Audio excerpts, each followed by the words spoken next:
Real quick, while we're on Toronto, how does the Marner thing play out? He's got all the cards and he's made huge money, but has not lived up to the billing in the playoffs. Everywhere else, he's been great.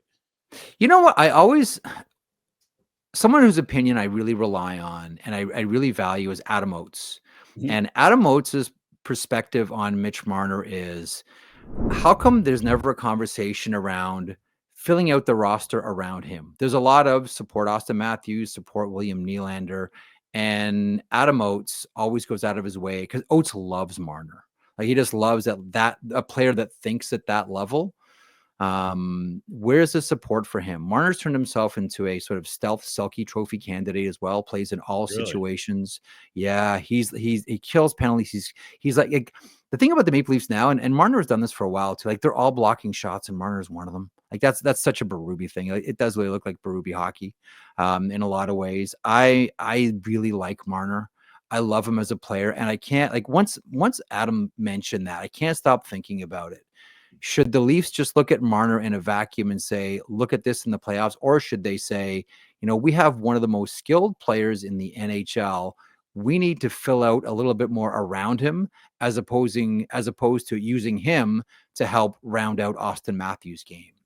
That's to me, that's the sort of the warp and weft and the sort of tug and pull of the Mitch Marner situation in Toronto. But listen, we talked about having the hammer. The one thing you need to know about his agent, Darren Ferris from Cortex, and this will play out as well with Sam Bennett in Florida.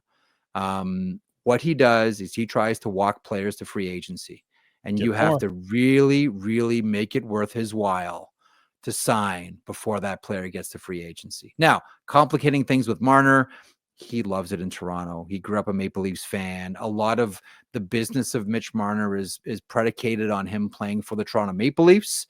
So in that sense, it's not completely, well, I'll go anywhere to the highest bidder on July 1st. There is still a default to the Toronto market, but make no mistake about it. Ferris walks guys to free agency.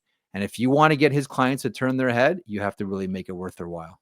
Hey, buddies, thanks for watching. Make sure you check out our YouTube channel for more content from Flames Nation, more going up all the time, best ofs, interviews, and make sure you watch coming up in the next few months. Tons of stuff going in there as well. Flamesnation.ca, game day articles, blogs, news going up all the time. And we're working hard to get some new merchandise out there for you as well. Go to the website, nationgear.ca, to check that out. Thanks, buddies. We appreciate you.